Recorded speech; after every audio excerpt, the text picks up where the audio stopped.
Welcome back. I'm well overdue for a haircut. My beard's out of control, but that's okay because we can be scruffy looking and still learn how to play ripping guitar. In the episodes to come, we're going to be talking about basically 5 different mechanics that we use to cross strings. So we have downward pick slanting, upward pick slanting, double escape motion, and then there's downward and upward sweep picking. Okay, now in Troy Grady's pick slanting primer, he explains this in great detail, better than I ever could. That's why I insist that you watch the videos, but we're going to go over it briefly here. So, when you have a downward pick slant, okay, your pick comes across a string, and then once it crosses, you're actually stuck in between these 2 strings here. In order to get out of that, you have to cut back across that string, and now you're free to come over and strike this string or the string above it. It doesn't matter.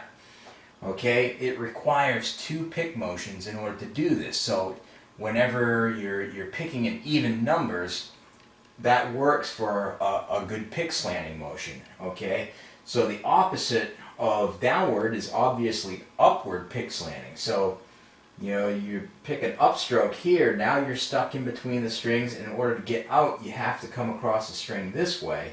Now you're free to come over and hit this string. Okay, now the next one is the most difficult string crossing method to master. Okay, it's called the double escape motion. And instead of picking on one single trajectory, okay, you're going to swing in an arc. And you hit that string and you actually arc over the other string so that you can miss it.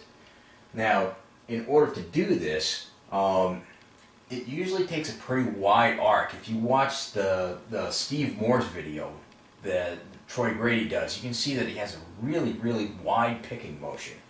The advantage to this is that you can cross strings no matter whether you're hitting a downstroke or an upstroke. It doesn't really matter. Okay, you can jump strings at any point. I cross this once, I can hit this string. I'm not stuck in between the 2 there. The disadvantage to this is it's a less efficient motion. Okay, in order to hit that arc, you can't go as fast as you could with a single slant, like a downward or an upward pick slant. So if you watch Steve Morse, he's a great player. He's really fast. Probably the best at the double escape motion that I've ever seen.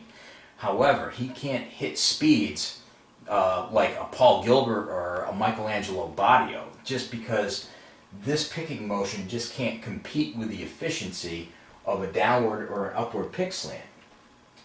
Now, moving on, okay, if you get stuck in between the strings, there's one more option. Okay, instead of alternating and constantly going up, down, if you cross this string and you have a downward pick slant, instead of crossing back above to hit the string down below, you just keep pushing. So it's one pick motion. You sweep through both strings at the same time, or consecutively, I should say.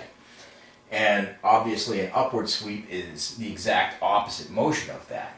So it's important to note that when you're sweep picking, you use the same pick slants that you would with a downward or an upward pick slanting motion. Okay, a downward pick slant is going to help you cut across the string easier. Okay, if you try cutting down through the strings with an upward pick slant, you're going to have a real rough go of it. It's going to hit the string and try to slide underneath the string instead of cutting through. With a downward pick slant, it just slices across and goes nice and easy. So basically, we've got these 5 motions that we're going to go over. We're going to have different picking exercises that are going to utilize each one of these motions. So let's get to it.